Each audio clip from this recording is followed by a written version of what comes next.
Hello and welcome to my YouTube channel Scholars and Curious, and physics is obviously for curious ones। मैं मोनिका श्रीवास्तव आज आप सभी के लिए लेकर आई हूँ एक स्पेशल टाइप का video. Yes it is special because यहाँ आज हम बात करने जा रहे हैं क्वांटम मैकेनिक्स के बारे में, और क्वांटम मैकेनिक्स का जो निचोड़ है वो मैं आपके लिए इस वीडियो में लेकर आई हूँ। अगर आपने अभी तक ये वीडियो नहीं देखा तो गारंटी के साथ मैं बोलती हूँ कुछ नहीं देखा, क्योंकि आप फिजिक्स से हैं और आप NET, GATE, JRF, BARC या टीआईएफआर या जेस, आईटी जेम किसी की भी तैयारी कर रहे हैं, किसी भी एग्जाम की, तो quantum mechanics is an important subject. और ये एक सीरीज होगी वीडियोस की। अगर इस वीडियो को आप पसंद करते हैं, लाइक करते हैं और मुझे कमेंट करेंगे कि इस तरह के और वीडियोस आपको चाहिए, तो मैं बाकी सभी सब्जेक्ट के वीडियोस भी अपलोड करूंगी। तो इस आज के वीडियो में हम क्वांटम मैकेनिक्स के कुछ इंपॉर्टेंट क्वेश्चंस और कुछ इंपॉर्टेंट टॉपिक्स रिव्यू करेंगे, क्योंकि जैसा कि मैंने बताया कि क्वांटम मैकेनिक्स एक इंपॉर्टेंट पार्ट है। और अगर आप इस वीडियो से रिलेटेड आपकी कोई क्वेरी है, आप मुझसे बात करना चाहते हैं, तो आप मुझे टेलीग्राम पे मैसेज कर सकते हैं। मैं अपने ग्रुप का लिंक, टेलीग्राम ग्रुप का लिंक पेस्ट करूंगी डिस्क्रिप्शन बॉक्स में, from where you can contact me. तो चलिए शुरू करते हैं। और क्योंकि हम शुरू करेंगे सिलेबस के साथ, क्वांटम मैकेनिक्स जो है वो गेट में कौन कौन से, गेट फिजिक्स में कौन कौन से ऐसे पॉइंट्स हैं जिसके लिए हमें क्वांटम, जिनके बेस पर हमें क्वांटम मैकेनिक्स को तैयार करना है। तो देखिए, एक सेक्शन जो क्वांटम मैकेनिक्स का है उसमें गेट का सिलेबस होगा। पोस्टुलेट्स ऑफ क्वांटम मैकेनिक्स आ गया, uncertainty principle, Schrodinger equation, 1, 2 and 3 dimensional potential problems, particle in a box, transmission through one dimensional potential barriers, harmonic oscillator, hydrogen atom, linear vectors and operators in Hilbert space, angular momentum and spin, addition of angular momenta, time independent perturbation theory and elementary scattering theory। तो ये gate का syllabus है। अब हम बात करते हैं CSIR net की। तो जो क्वांटम मैकेनिक्स का पार्ट है उसमें कौन कौन से टॉपिक्स हमारे डिफाइंड है for NET physics: wave particle duality, Schrodinger equation, eigen value problems, tunnelling through a barrier, wave function in coordinate and momentum representations, commutators and Heisenberg uncertainty principle, Dirac notation for state vectors, motion in a central potential, orbital angular momentum algebra, spin, addition of angular momenta, hydrogen atom, Stern-Gerlach experiment, time-independent perturbation theory and applications, variational method, time-dependent perturbation theory and Fermi's golden rule, selection rules, identical particles, Pauli exclusion principle, spin statics, connection। तो ये हमारा CSIR net physics का quantum mechanics का syllabus defined है। और जेस्ट और IIT GeM का जो पूरा सिलेबस है वो मैं प्रीवियस वीडियो में ऑलरेडी डाल चुकी हूँ, तो आप वहां से देख लीजिए। तो इस तरह से हम क्वांटम मैकेनिक्स को इन टॉपिक्स के अंदर पढ़ते हैं। ये जो वीडियो लेक्चर सीरीज होगी जिसमें हम अलग अलग सब्जेक्ट की बात करेंगे, जिसमें आज हम क्वांटम मैकेनिक्स की बात कर रहे हैं, उसमें हम हर एक वीडियो में एक सब्जेक्ट के कुछ मोस्ट इंपॉर्टेंट टॉपिक्स लेंगे, 4 या 5, उनको रिव्यू करेंगे और उनके कुछ अच्छे क्वेश्चंस करेंगे। और मैं आपको क्वेश्चन करने के तरीके बताऊंगी, ट्रिक्स बताऊंगी, अच्छे अच्छे मेथड्स बताऊंगी। आई होप आपको आज का ये वीडियो पसंद आएगा। तो चलिए शुरू करते हैं। आज जो हम टॉपिक्स रिव्यू करेंगे इन क्वांटम मैकेनिक्स, हमारे टॉपिक्स होने वाले हैं infinite and finite potential well, commutative bracket, harmonic oscillator और आइडेंटिकल पार्टिकल्स। हम स्टार्ट करते हैं इनफाइनाइट और फाइनाइट पोटेंशियल वेल से। ये जो डायग्राम आपको यहाँ पे शो हो रहा है आपकी स्क्रीन पर, ये इनफाइनाइट पोटेंशियल वेल है। कुछ इस तरह का दिखता है। दो बाउंड्रीज डिफाइंड होती हैं, यानी दो लिमिट्स डिफाइंड होती हैं, x equal to 0, x equal to a। पार्टिकल जो है वो आपका यहाँ पे होगा। इनफाइनाइट पोटेंशियल वेल में अगर पार्टिकल है तो वो इन दोनों बाउंड्रीज के अंदर रहने के लिए बाध्य होगा। पार्टिकल यहाँ से यहाँ जाएगा, सपोज कीजिए यहाँ पे टकराएगा और फिर वापस आ जाएगा। इस तरह से पार्टिकल का मोशन होता है, ठीक है। और जब इस तरह का सिस्टम हो तो हम पोटेंशियल किस तरह डिफाइन करते हैं? हम पोटेंशियल डिफाइन करते हैं Vx equals to 0 where x is greater than 0 and less than a। यानी जब पोटेंशियल जीरो कब होगा? जब ये पार्टिकल इन दोनों बाउंड्रीज के बीच में है, और इनफाइनाइट कब होगा? जब पार्टिकल इन बाउंड्रीज के बाहर है, means x less than equal to 0 and x greater than equal to 0। ठीक है, x greater than equal to a। ठीक है, यहाँ पे a है, यानी इन बाउंड्रीज के बाहर होगा।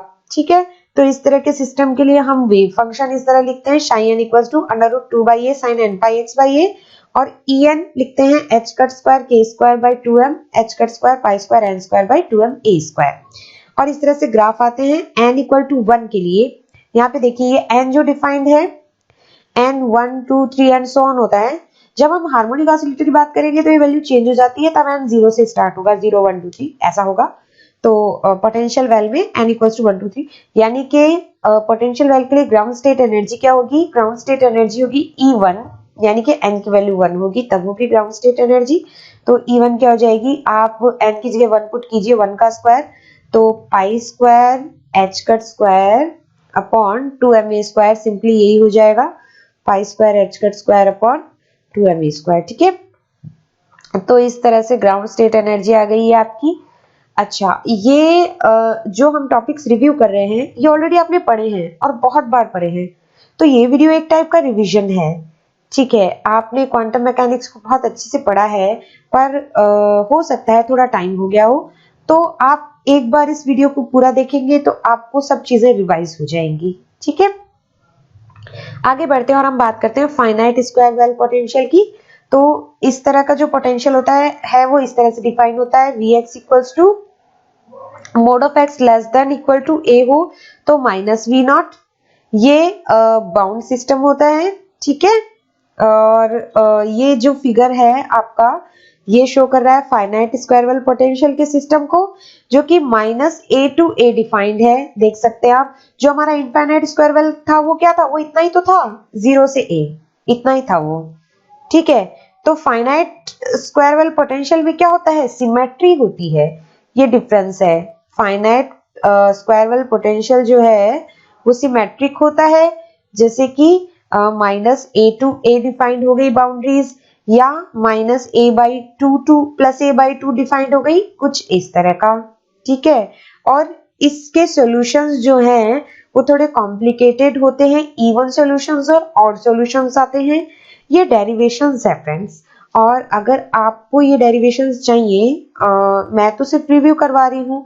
If you want me to do these derivations online तो आप मुझे कमेंट कर सकते हैं, मैं आपको ये डेरिवेशन भी अच्छे से करवा दूंगी। चलिए कुछ क्वेश्चंस करते हैं तो हमें समझ में आएगा कि इस टॉपिक के अंदर किस तरह के क्वेश्चंस आते हैं। तो एक क्वेश्चन आपकी स्क्रीन पर है, A particle of mass m is confined in a two-dimensional square well potential of dimension A. This potential Vxy is given by, और Vxy आपको बहुत अच्छे से defined है, Vxy equals to 0 for -a less than x less than a and -a less than y less than a and infinite elsewhere. The energy of the first excited state for this particle is given by, और चार option है और आपको बताना है इस particle की energy क्या होगी।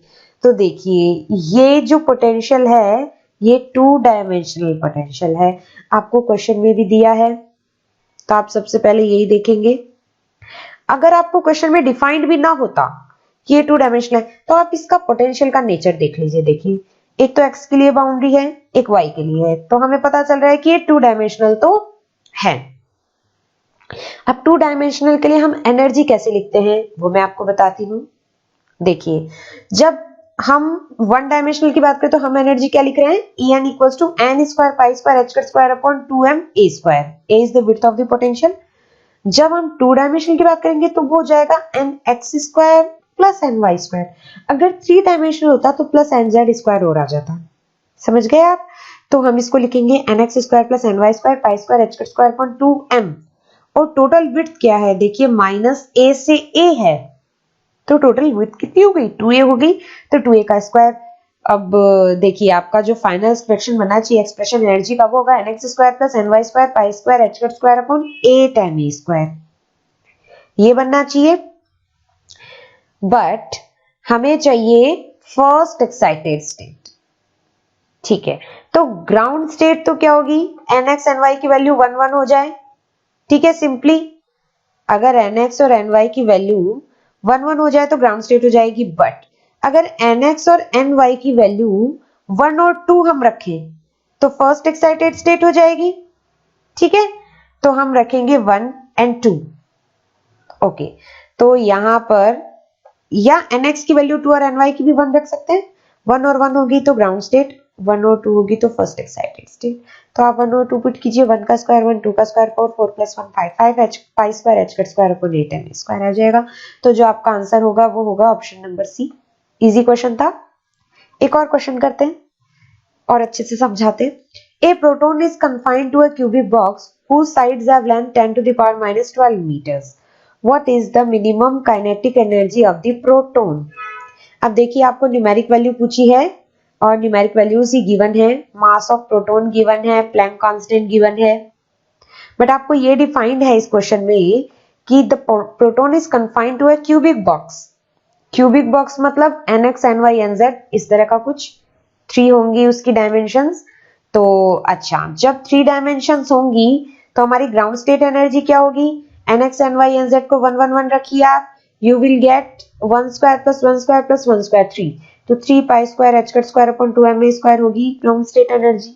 ठीक है, बाकी वैल्यूज आप पुट कर देंगे क्योंकि पाई भी कांस्टेंट है, h कट भी कांस्टेंट है, m की वैल्यू आपको गिवन है और विड्थ गिवन है क्यूबिक बॉक्स की आपके।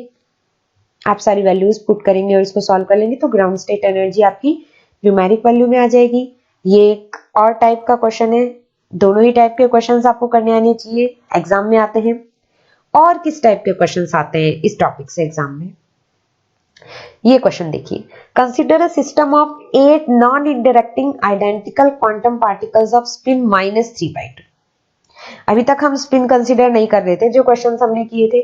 अब यहाँ पे आ गई स्पिन जो कि हाफ भी नहीं है, -3/2 है, in a one dimensional box of length l। The minimum excitation energy of the system. ये बहुत अच्छा क्वेश्चन है, इसको आप स्टार लगाइए, बहुत इंपॉर्टेंट क्वेश्चन है, बड़ा ही शानदार क्वेश्चन है। ठीक है, वन ऑफ माय फेवरेट। तो इसको कैसे करेंगे हम देखते हैं। स्पिन डिफाइंड है हमें, तो हम डीजेनरेसी सबसे पहले निकालेंगे। तो डीजेनरेसी का जो फॉर्मूला है नोट कर लीजिएगा, degeneracy equals to 2s + 1। s is spin here, value रख दीजिए, 3/2 है स्पिन गिवन आपको, तो डीजेनरेसी आ गई 4। डीजेनरेसी 4 होने का मतलब है कि एक स्टेट में, एक एनर्जी स्टेट में कम से कम 4 पार्टिकल्स रह सकते हैं। ठीक है, क्योंकि इसकी डीजेनरेसी 4 है। अब क्योंकि हमें क्वेश्चन में पूछा था एक्साइटेशन एनर्जी, हमें ground state energy, excited state energy ऐसा कुछ नहीं पूछा, हमें पूछा एक्साइटेशन एनर्जी। तो excitation energy is the energy between ground state and first excited state. Energy between ground state and first excited state. तो सबसे पहले हम ग्राउंड स्टेट की एनर्जी निकालेंगे, तो बहुत इजी है, आप निकाल लेंगे, 20 pi square h cut square by 2 ml square आ जाएगा। फिर हम फर्स्ट एक्साइटेड स्टेट की एनर्जी निकालेंगे, और एक्साइटेशन एनर्जी निकालने के लिए हम क्या करेंगे, फर्स्ट एक्साइटेड स्टेट की एनर्जी में से ग्राउंड स्टेट की एनर्जी को सब्ट्रैक्ट कर देंगे, तो हमारे पास वैल्यू आ जाएगी 5 पाई square h cut square upon 2 ml square. और हमें इस यूनिट में वैल्यू बतानी थी, तो इसके अकॉर्डिंग हमारा आंसर होना चाहिए 5। तो देख लीजिए, इस तरह के क्वेश्चंस आते हैं एग्जाम में। और किस तरह के क्वेश्चंस आते हैं, ये भी एक टाइप का क्वेश्चन है जो इस टॉपिक से पूछा जाता है, जहां आपको एनर्जी गिवन होती है, पोटेंशियल का नेचर गिवन होता है, और आपको वेव फंक्शन क्या है ये पूछा जाता है। ठीक है, कभी कभी वेव फंक्शन दे देते हैं, एनर्जी पूछ लेते हैं, तो इस तरह से क्वेश्चंस आएंगे। ए particle of mass m is in a cubic box of size a. The potential inside the box is defined 0 less than equal to x less than equal to a, 0 is less than equal to y is less than a, 0 is less than equal to z is less than a, is 0 and infinite outside. If the particle is in eigenstate of energy, energy given है और हमें इसका wave function बताना है। तो देखिए, इसे करने के दो तरीके हैं, क्योंकि ये क्यूबिक बॉक्स है तो हमें पता है कि ये जो वैल्यू है 14, ओके, वो किसकी वैल्यू है, वो nx square plus ny square plus nz square की वैल्यू है। और nx ny nz क्या है, ये है हमारी, ये nx है, ये ny है, और ये nz की वैल्यू है। तो एक तरीका तो ये है कि आप इनका स्क्वायर करके देख लीजिए कौन सा 14 बना रहा है, वही आपका आंसर होगा। ठीक है, या आप एनर्जी को पहले स्प्लिट कर दीजिए nx square ny square nz में और फिर आप वेव फंक्शन लिख लीजिए उसको देखकर। तो देखिए ये मैंने इस तरीके से किया है कि आपने एनर्जी को स्प्लिट कर लिया nx ny nz के लिए, ठीक है। आपको पता था 14 है तो पॉसिबल वैल्यूज आपने काउंट करी तो 1 2 3 होनी चाहिए। अब आपका wave function for the cubic box ये होता है sin n equals to √2/a की whole cube sin n x pi upon a sin n y pi upon a sin n z pi upon a। तो जब हम nx ny nz की values put कर रहे हैं तो हमें ये आंसर मिल रहा है वेव फंक्शन के लिए। तो जो आपका करेक्ट ऑप्शन होगा वो ऑप्शन डी हो जाएगा, ठीक है। अब इसकी एक शॉर्ट ट्रिक है। तो अभी मैं आपको बता रही थी कि ट्रिक क्या है। ट्रिक ये है कि आपको एनर्जी में गिवन था 14, ठीक है। तो आप ऑप्शन से देख लीजिए 1 का स्क्वायर 1, 2 का स्क्वायर 4, 3 का स्क्वायर 9, 9 को 13 and 1 14, obviously D he option होगा। तो ये ट्रिक है कम टाइम में इस क्वेश्चन को करने के लिए। एक इस टाइप के क्वेश्चंस भी आते हैं। Consider a system of two non interacting identical fermions each of mass m in an infinite square well potential of width a. Take the potential inside the well to be 0 and ignore spin. The composite wave function for system with total energy this. Total energy इतनी होनी चाहिए और आपको composite wave function में, composite wave function का मतलब हो गया कि आपको स्पिन भी कंसीडर करनी है क्योंकि आपको यहाँ पे दिया है फर्मियंस। अब देखिए एक चीज याद रखने की कि अगर फर्मियंस हो तो जो वेव फंक्शन होता है वो सिमेट्रिक होगा और अगर बोसोन्स हो तो जो वेव फंक्शन होगा वो एसिमेट्रिक होगा, ठीक है। सॉरी, फर्मियंस हो तो सिमेट्रिक होगा, एसिमेट्रिक होगा और बोसोन्स हो तो सिमेट्रिक होगा। तो जब फर्मियंस है इसका मतलब यहाँ पे साइन माइनस का आएगा। तो हमारे एक तो ऑप्शन ए में बीच में साइन माइनस का है, सी में है और डी में है। इसका मतलब ऑप्शन बी तो यहाँ पे डिस्कार्ड ही हो गया है, ठीक है। अब हमें इन तीनों में से ही चेक करने हैं। तो चेक करने का तरीका मैंने आपको बताया है कि आपको टोटली 5 बनाना है, ठीक है। जो हमारी ट्रिक है उसे अप्लाई कर लेना है, 5 बनाना है। तो आप देख लीजिए इनमें से कौन सी nx और ny की वैल्यूज है जो 5 बना रही है। तो आई थिंक ए ही है। तो देखिए इसको मेथड से भी बताती हूँ मैं आपको। अब ये आपको एनर्जी En1 के लिए लिखनी है, En2 के लिए लिखनी है, Y function wave function N1 के लिए और N2 के लिए। अब composite wave function, composite energy N1 N2 के लिए आपको पता ही है इस तरह से लिखते हैं। N1 की वैल्यू 1 हो गई, N2 की वैल्यू 2 हो गई। क्यों? क्योंकि हमें बनाना क्या था 5, 5 के लिए N1 की वैल्यू 1 और N2 की वैल्यू 2। अब आप वेव फंक्शन बना लीजिए, N1 की वैल्यू 1 रख दीजिए, N2 की वैल्यू 2 रख दीजिए। तो आप जब वेव फंक्शन बनाएंगे तो इस तरह का वेव फंक्शन बनेगा। और क्योंकि जैसा कि मैंने आपको बताया कि एंटी सिमेट्रिक होता है जब हम फर्मियन की बात करेंगे, इसका मतलब बीच में साइन माइनस का आएगा। क्यों? क्योंकि शाई N1 N2 जो होता है वो माइनस शाई N1 N2 के बराबर होता है या x2 x1 के बराबर होता है। तो जो करेक्ट ऑप्शन है वो आपका ऑप्शन नंबर ए हो जाएगा, ठीक है। इतने टाइप के क्वेश्चंस आपको इस टॉपिक से मिलेंगे। तो आई होप आपको ये टॉपिक अच्छे से रिवाइज हुआ होगा। नेक्स्ट टॉपिक है आज का हमारा कम्यूटेटर्स एंड कम्यूटेटर ब्रैकेट। तो कम्यूटेटर्स क्या होते हैं या कम्यूटेटर ब्रैकेट क्या होते हैं ये आप सबने पढ़े हैं, कैसे निकालते हैं ये भी आपको पता है। तो हम जस्ट रिव्यू कर रहे हैं, तो फटाफट से रिव्यू कर लेते हैं। तो commutator of two elements A and B, कोई दो एलिमेंट्स है ए और बी, उनका कम्यूटेटर क्या होगा? Commutator of A B equals to A B minus B A. और जब हम एंटी कम्यूटेटर की बात करेंगे तो एंटी कम्यूटेटर हो जाएगा ए और बी का एंटी कम्यूटेटर होगा A B plus B A. अब कम्यूटेटर्स की कुछ प्रॉपर्टीज होती हैं, जैसे A plus B and C का commutator, A and C plus B and C का कम्यूटेटर होता है। ए का ए के साथ कम्यूटेटर 0 होता है, ए बी का कम्यूटेटर माइनस बी ए का कम्यूटेटर होता है। और ये तो हो गई आपकी जैकोबियन आइडेंटिटी, इंपॉर्टेंट है, बहुत बार एग्जाम में आती है, ठीक है। हम करते हैं कुछ क्वेश्चंस, क्योंकि क्वेश्चन से टॉपिक्स बहुत अच्छे से समझ में आते हैं। जितनी आप क्वेश्चंस की प्रैक्टिस करेंगे आपका कोई भी सब्जेक्ट उतना ही अच्छा होता चला जाएगा। तो ये क्वेश्चन आया हुआ है, if the operators A and B satisfy the commutation relation A B equals to I where I is the identity operator then. और आपको इन चारों में से करेक्ट ऑप्शन बताना था। तो देखिए सबसे पहले तो आप ए और बी इक्वल टू आई दे रखा है और आपको यहाँ पे चारों ही ऑप्शन में दिख रहा है कि एक्सपोनेंशियल की पावर ए या एक्सपोनेंशियल की पावर बी समथिंग आंसर आएगा। तो आप एक्सपोनेंशियल की पावर ए ले लीजिए और उसको एक्सपांड कर दीजिए, अब यहाँ पर विद ऑप्शन हम लेकर चले हैं, ऑप्शन हमने ए चूज किया। सपोज कीजिए e की पावर a और b का कम्यूटेटर, e की पावर a को हमने एक्सपांड किया था, b को यहाँ रखा, b के साथ कम्यूटेटर किया, b के साथ हम जब कम्यूटेटर कर रहे हैं तो we are getting the value e की power a, e raise to the power a। इसका मतलब यहीं से हमें पता चलेगा कि हमारा ऑप्शन ए सही होगा। बट इन केस अगर आपका ऑप्शन ए सही ना आया हो तो आप बाकी के ऑप्शंस भी चेक कर सकते हैं। एक इस टाइप के क्वेश्चंस आते हैं, एक डायरेक्ट पूछे जाते हैं क्वेश्चन। बट यहां पर आपको p e की पावर माइनस p और x का कम्यूटेटर निकालने के लिए प्रॉपर कम्यूटेटर करने की जरूरत नहीं है। ये एक फंक्शन की तरह है और हम इसे अगर फंक्शन मानकर ट्रीट करें तो इसका कम्यूटेटर हम कैसे निकाल सकते हैं।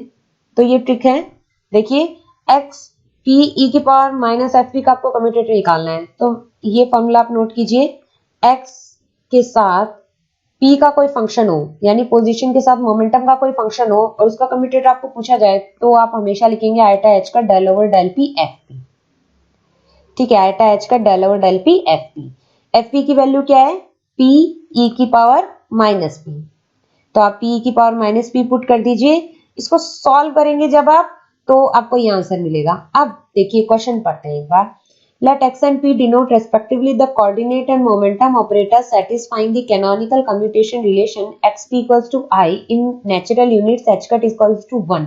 Then the commuted this h cut की वैल्यू दे रखी है 1, तो आप यहाँ पे जो h cut है इसकी वैल्यू 1 पुट कर देंगे तो जो आपका सिंपली आंसर आ जाएगा iota 1 minus P E raise to the power minus P. आपका ऑप्शन ए आंसर आ जाएगा। बहुत आसान सा क्वेश्चन था, एक फॉर्मूला अगर आपको याद है तो इस तरह के क्वेश्चन आप कर ले जाएंगे। और किस तरह के क्वेश्चंस आते हैं, इंपॉर्टेंट क्वेश्चन है एंगुलर मोमेंटम ऑपरेटर से। आपको कम्यूटेटर वाले टॉपिक में बहुत क्वेश्चन पूछे जाते हैं, बहुत बार पूछे जाते हैं। एंगुलर मोमेंटम ऑपरेटर आप जानते हैं जे या एल से हम डिनोट करते हैं क्वांटम मैकेनिक्स में। और एंगुलर मोमेंटम ऑपरेटर आपका होता क्या है, एल जो होता है वो होता है आर क्रॉस पी। यहाँ पे आर क्या है, पोजीशन है, पोजीशन का जो वेक्टर है वो है, और पी क्या है, मोमेंटम वेक्टर है। तो ये सभी क्वांटिटीज जो है वो वेक्टर हैं, included L, angular momentum operator.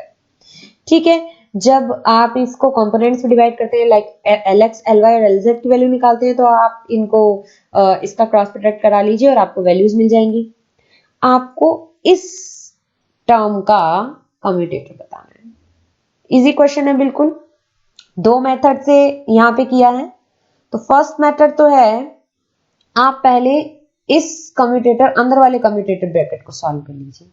अंदर वाले कम्यूटेटर ब्रैकेट को सॉल्व किया आपने तो ये एप्सिलॉन आई जे के, ये क्या है, रोटेशनल साइक्लिक रिलेशन बताते हैं। लाइक ये है आपका आई, यहाँ पे ये है जे और ये है के। अगर ये एक ही साइकिल में चल रहे हैं तो आपकी जो वैल्यू है वो 1 होगी। अगर इनको हमने क्रम से नहीं लगाया तो वैल्यू 0 हो जाएगी। ठीक है, तो एक तरीका तो ये है जब आप इनका यूज करके इसको कर सकते हैं। एक मेथड है कि आप एल आई गिवन है ना, तो एल आई को आप क्या कीजिए, एक्स मान लीजिए। ठीक है, तो एल का एल एक्स के साथ आपने कर लिया कम्यूटेटर। फिर आप एक बार आई को वाई मान लीजिए एल का एल वाई के साथ, फिर जेड मान लीजिए। ठीक है, क्योंकि टोटल एल क्या होता है, L X X cap plus L Y Y cap plus L Z Z cap. जब आप अलग अलग इनको सॉल्व करेंगे तो you will get some values और आपको इस तरह का कुछ आंसर मिलेगा। ठीक है, आगे हम इसे सॉल्व कर लेते हैं और एच कट को एक यूनिट के रूप में ले लेते हैं और हम इसी तरह L L Y L L Z को सॉल्व करेंगे। जब हम इन्हें मिला देंगे तो हमें वैल्यू मिलेगी 2 L X X cap L Y Y cap plus L Z Z cap, यानी 2L, 2 वेक्टर ऑफ एल। आप इसे खुद सॉल्व कीजिएगा, अगर नहीं होता है तो मुझे बताइएगा, मैं आपको करके भी बता दूंगी। ठीक है, वैसे ये सॉल्व हो जाते हैं, इजी क्वेश्चंस होते हैं। एक इस टाइप के क्वेश्चंस भी आते हैं, ये भी डायरेक्ट क्वेश्चन है, कम्यूटेटर पूछ लिया एक्स स्क्वायर पी स्क्वायर का, तो बिल्कुल आप कम्यूट करवा दीजिए। कम्यूट करवाना तो आपको आ ही रहा है। देखिए कम्यूट करवाना इस क्वेश्चन से अच्छे से समझ जाएंगे आप। जब आप एक्स स्क्वायर को पी स्क्वायर से करा रहे हैं तो पहले आप एक एक्स को पी स्क्वायर से करवा लीजिए, फिर दूसरे एक्स को पी स्क्वायर से करें। तो एक्स स्क्वायर का मतलब हो गया एक्स इंटू एक्स। अब सपोज कीजिए हमने लेफ्ट वाले एक्स को बाहर रखा है, तो लेफ्ट वाला एक्स बाहर है, बाकी एक्स का पी स्क्वायर के साथ।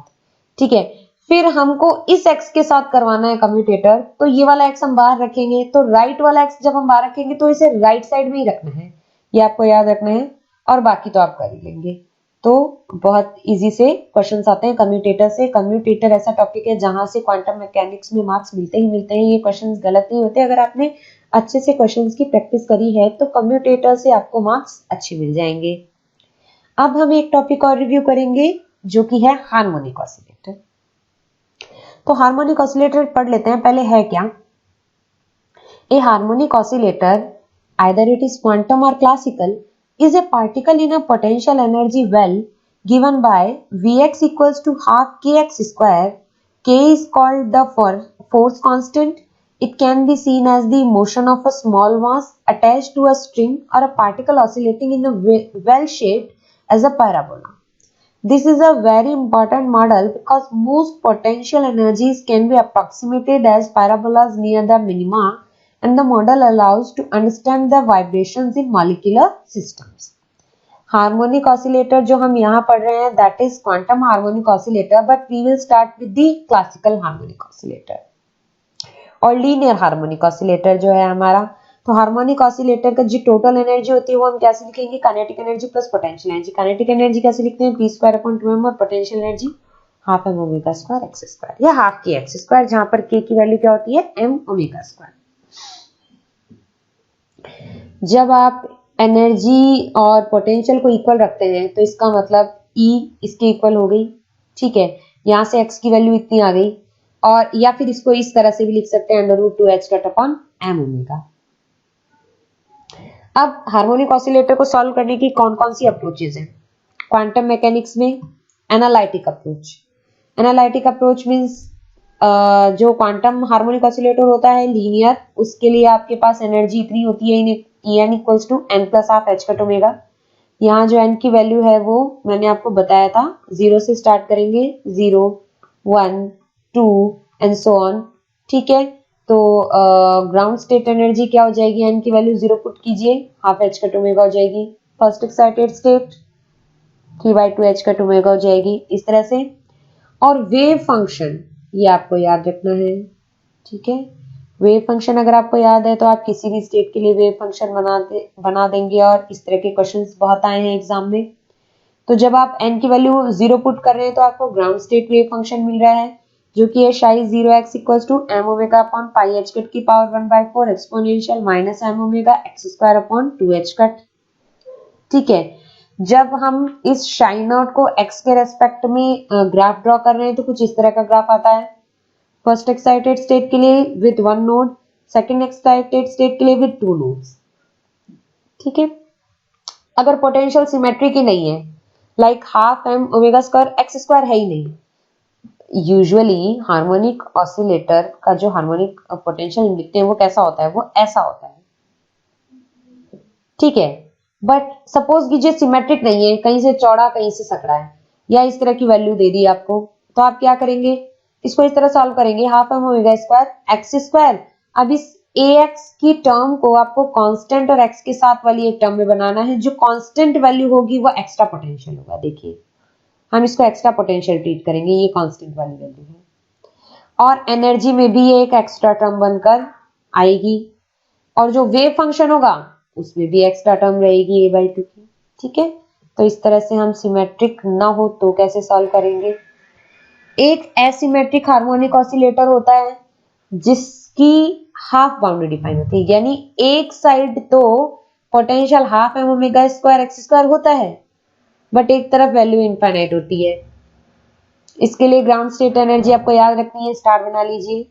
एसिमेट्रिक हार्मोनिक ऑसिलेटर, अगर आपको इस तरह का कोई भी डायग्राम मिलता है तो उसकी ground state energy 2n plus 3/2 h cut omega, उसकी जो एनर्जी होती है वो 2n plus 3/2 h cut omega होती है। और यहाँ पे अगर n इक्वल टू 0 पुट करोगे तो ग्राउंड स्टेट एनर्जी क्या आ जाएगी, 3/2 h कट ओमेगा, जबकि सिमेट्रिक हार्मोनिक ऑसिलेटर में क्या आ रही है, 1/2 h कट ओमेगा।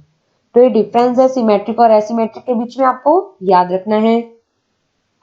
अब 2 डायमेंशनल हार्मोनिक ऑसिलेटर हो तो पोटेंशियल हम लिख लेंगे half m omega square x square plus y square, और हमारी एनर्जी क्या हो जाएगी, nx plus ny plus 1 h cut omega.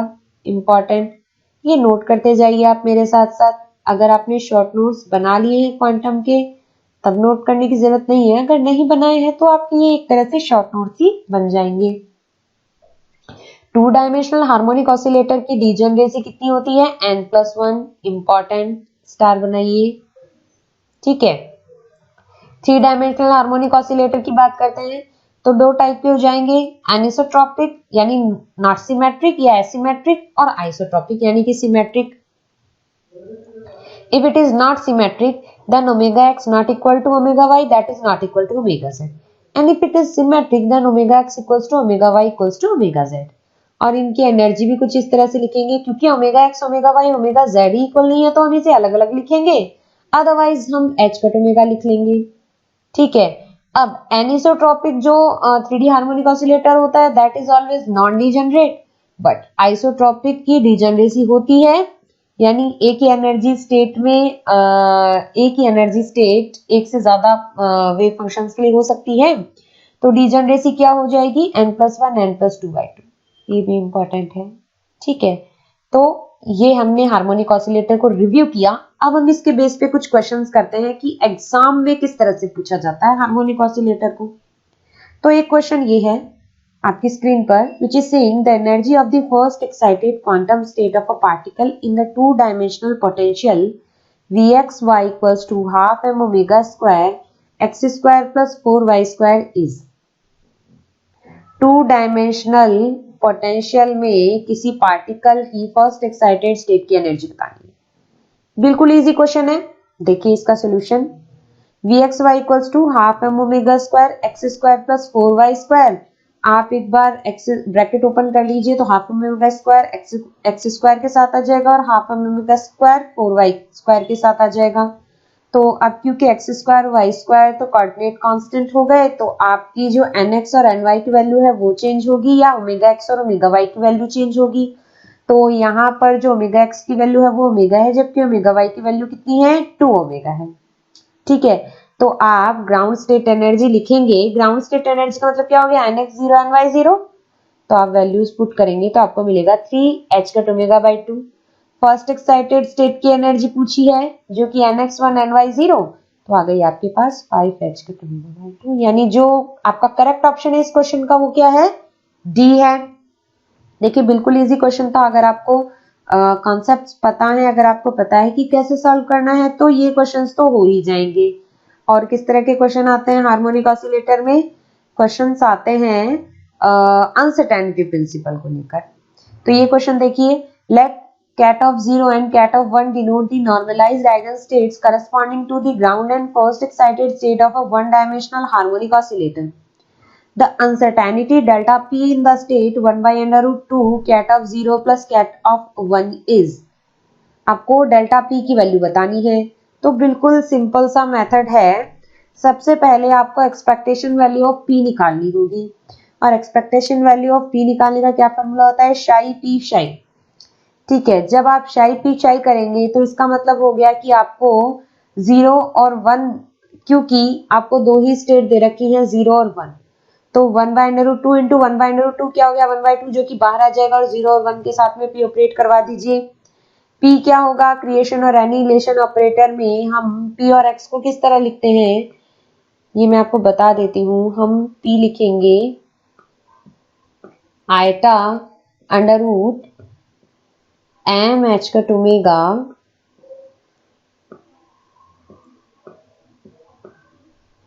by 2 a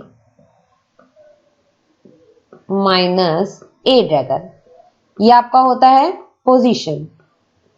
ठीक है, तो आपको यही करना है। ये पोजीशन जो है ये आपका होता है मोमेंटम। मोमेंटम ऑपरेटर की वैल्यू आपको क्रिएशन और एनिहिलेशन ऑपरेटर की फॉर्म में रख देनी है। ये जो a है ये आपका क्रिएशन ऑपरेटर कहलाता है।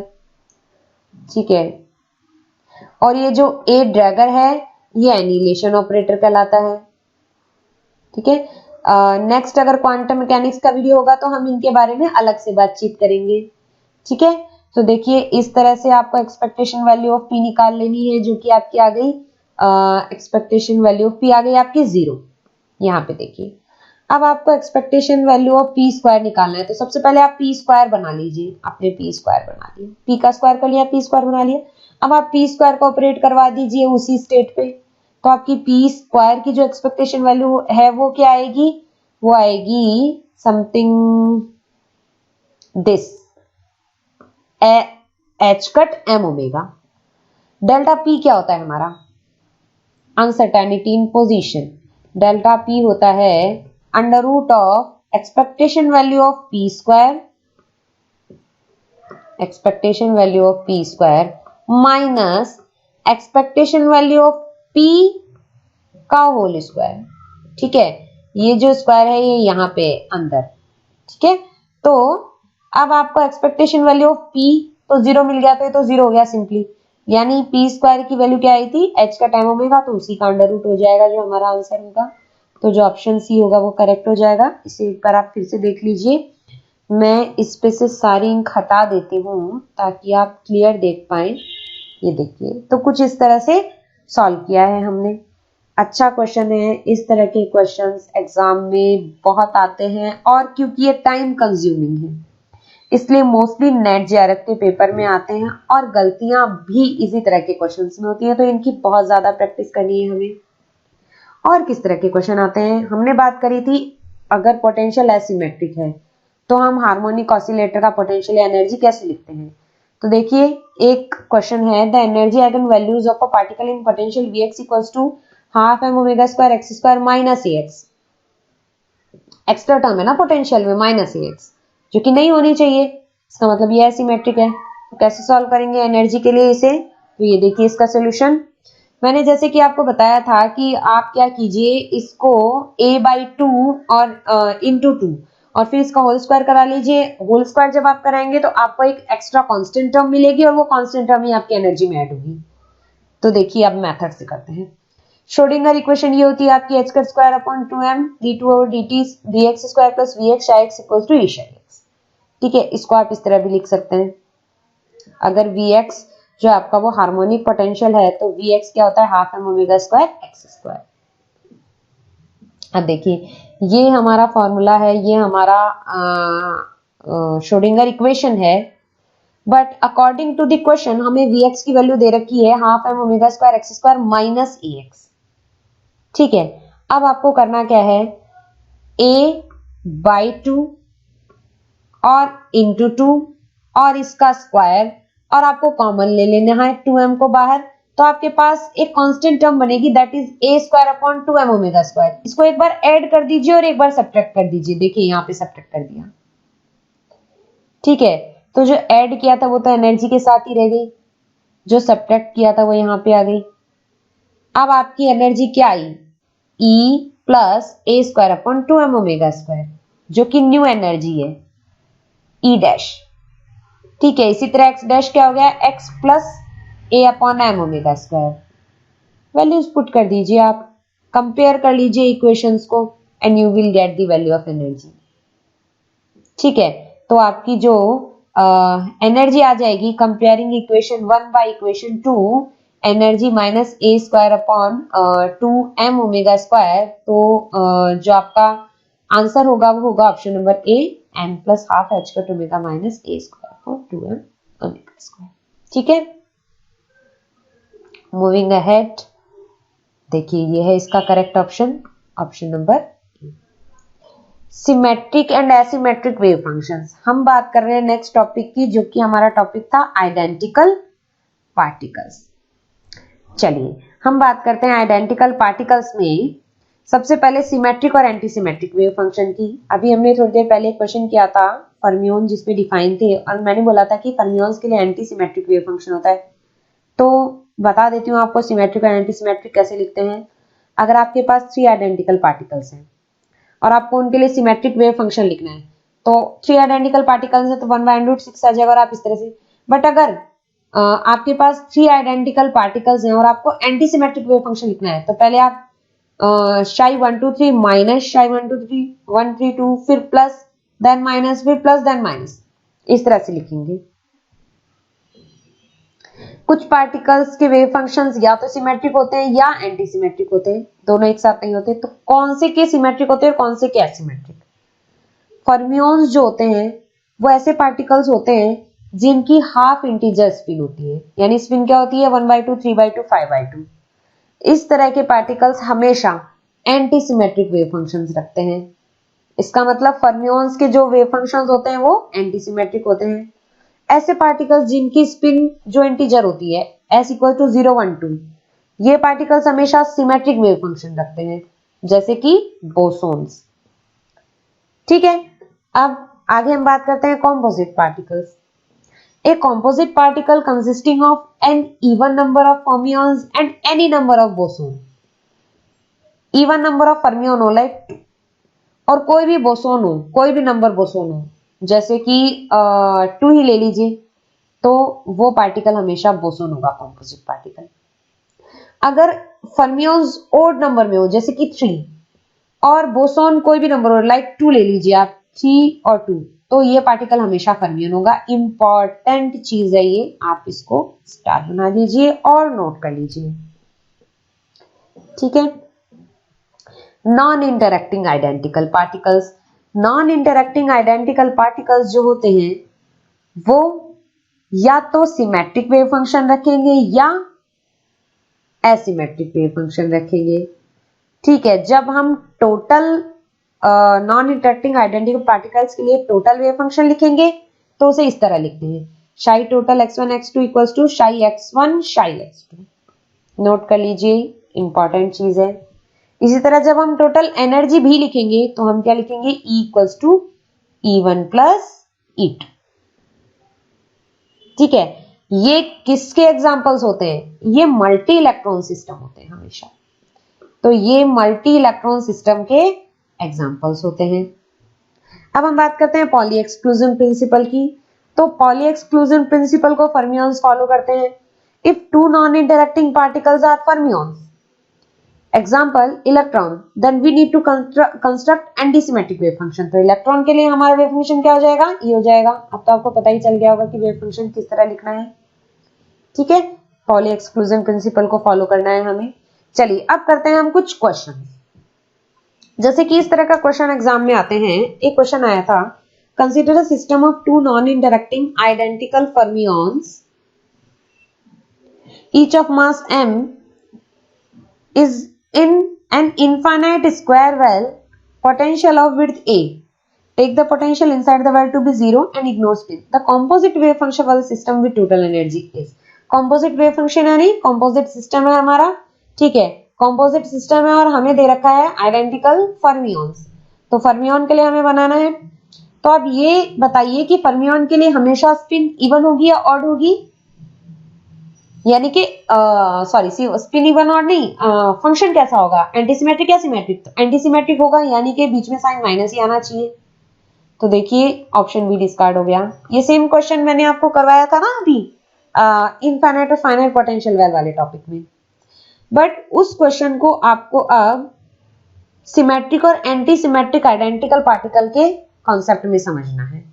ठीक है, हमें टोटल एनर्जी 5π²h²2m² बनानी है। तो ये आप कर ही चुके हैं, आंसर सेम है, 5π²h²2m²। कैसे बनानी है, 5 की वैल्यू कैसे लिखनी है वो मैं आपको बता चुकी हूँ। तो इस तरह के क्वेश्चंस आ रहे हैं। ये लेटेस्ट क्वेश्चन है जो कि अच्छा क्वेश्चन था, अभी जो IIT जैम का आपका पेपर हुआ है, IIT जैम 2021 में पूछा गया है ये क्वेश्चन। अच्छा क्वेश्चन है। Question is saying 20 non-interacting particles are trapped in 3-dimensional box with potential of frequency omega. Find the ground state energy in terms of h omega. 20 number of particles दे रखे हैं, हमें ground state energy निकालनी है। तो 20 non-interacting particles को भरने का तरीका हमें देखना होगा। अब क्योंकि non-interacting particles हैं और ये बोल रहा है कि potential of frequency omega in 3 dimensional box. देखिए यहाँ पे ये बोल रहा है 3 डायमेंशनल बॉक्स है, तो मैंने अभी आपको बताया कि 3 डायमेंशनल पोटेंशियल हार्मोनिक ऑसिलेटर अगर हो तो डीजेनरेसी क्या होती है, Gn equals to half n+1 n+2 होती है। इस डीजेनरेसी को आपको फॉलो करना है, ग्राउंड स्टेट से लेकर n इक्वल्स टू 0, 1, 2 रखना है और आप फिल करते जाइए जब तक 20 पार्टिकल्स फिल नहीं हो जाते। तो देखिए ग्राउंड स्टेट में कितने पार्टिकल्स फिल होंगे, ग्राउंड स्टेट की डिजनरेसी 1, यानी कि स्प्लिट ही नहीं होगा, एक रहेगा, तो हमने एक एनर्जी लेवल बना लिया। कितने पार्टिकल्स आएंगे ग्राउंड स्टेट में, नॉन इंटरेक्टिंग है, स्पिन कंसीडर होगी, 2 ही पार्टिकल आएंगे तो 2 आ गए। नेक्स्ट डिजनरेसी इक्वल टू 1 के लिए 3, एनर्जी स्टेट 3 में स्प्लिट हो गई तो 3 में स्प्लिट कर दी, 1 2 3, 2 पार्टिकल्स, कितने पार्टिकल्स आ गए टोटल, 6 पार्टिकल्स आ गए। नेक्स्ट n इक्वल टू 2 के लिए डिजनरेसी 6 में स्प्लिट कर दिया हमने ये वाला एनर्जी को, देखिए 6 में कर दिया, 2 आपने सब में फिल किए, टोटल पार्टिकल्स कितने फिल कर दिए 12, टोटल पार्टिकल्स थे कितने 20, 12 प्लस 6 प्लस 2 20 हो गए। यानी इस तरह से वो हमारा सिस्टम है जो क्वेश्चन में गिवन है। अब इस सिस्टम के लिए आप एनर्जी लिख लीजिए, तो एनर्जी आप कैसे लिखेंगे, 2 particles in ground state 2, ground state energy क्या हो जाएगी 3/2 h कट ओमेगा, फिर 6 particles in first excited state 6 into 5/2 h cut omega, फिर 12 particles in second excited state 12 into energy of second excited state, total आप कर लेंगे तो आपको जो एनर्जी मिलेगी वो 60 h कट ओमेगा होगी, यानी आपका जो आंसर होगा वो 60 होगा in terms of h cut omega. देखिए कितना अच्छा क्वेश्चन था, अभी आया है IIT JAM 2021 में। तो इस तरह के क्वेश्चंस आते हैं। एक ये क्वेश्चन है जो गेट में आया था, बहुत आसान सा क्वेश्चन है, आप बिल्कुल देखकर बता देंगे। क्वेश्चन पढ़ लेते हैं पहले। Consider the wave function psi equals to psi r1 r2 chi s for a fermionic system consisting of 2 spin-off particles. The spatial part of the wave function is given by psi r1 r2 equals to 1 by under root 2 phi 1 r1 phi 2 r2 plus phi 2 r1 phi 1 r2, where phi 1 and phi 2 are single particle states. The spin part chi s of wave function with the spin states alpha plus 1 by 2 and beta minus 1 by 2 should be. आपको special part दे रखा है और आपको spin part पूछा है। तो देखिए फर्मियोनिक system given है, फर्मियोन्स में क्या होना चाहिए, total wave function anti symmetric होना चाहिए। अब यहाँ पे आपको स्पेशल पार्ट में आपको दिख रहा है प्लस साइन, यानी कि ये सिमेट्रिक है, इसका मतलब हमारा जो स्पिन पार्ट होगा अगर वो एंटी सिमेट्रिक हुआ तो टोटल वेव फंक्शन हमारा एंटी सिमेट्रिक हो जाएगा। तो इसका मतलब हमें स्पिन पार्ट सिमेट्रिक कंसीडर करना है। तो आपको एक ही ऑप्शन दिख रहा है जिसमें एंटी सिमेट्रिक है, जो कि ऑप्शन बी है। तो इसका जो करेक्ट आंसर होगा वो भी ऑप्शन बी हो जाएगा। बिल्कुल आसान क्वेश्चन था, गेट में आया था। अब देख लीजिए कितने इजी क्वेश्चंस आते हैं। अगर आपको अच्छे से कॉन्सेप्ट पता है तो आप ऐसे क्वेश्चंस कर लेते हैं। आज की क्लास का प्रैक्टिस क्वेश्चन ये है जो आप लोग करेंगे और आप मुझे बताएंगे इसका आंसर क्या होगा। आप मुझे कमेंट कर सकते हैं अपने कमेंट बॉक्स में, या टेलीग्राम पे ग्रुप पे भी आप मुझे मैसेज कर सकते हैं। टेलीग्राम पे आप मुझे मैसेज कर सकते हैं, क्वेरीज भेज सकते हैं। हमारे टेलीग्राम ग्रुप का नाम है फिजिक्स फॉर ऑल, जिसका लिंक मैं दूंगी आपको डिस्क्रिप्शन बॉक्स में। ठीक है, ये प्रैक्टिस क्वेश्चन आप कीजिए और मुझे बताइए ऑप्शन ए, बी, सी और डी में कौन सा सही है। अगर आप इस तरह के वीडियोस और चाहते हैं कि मैं अपलोड करूं तो आप मुझे जरूर बताइएगा। And if you like the content of this video, then please subscribe my channel and share to your friends. Keep supporting and keep studying. Thank you for watching.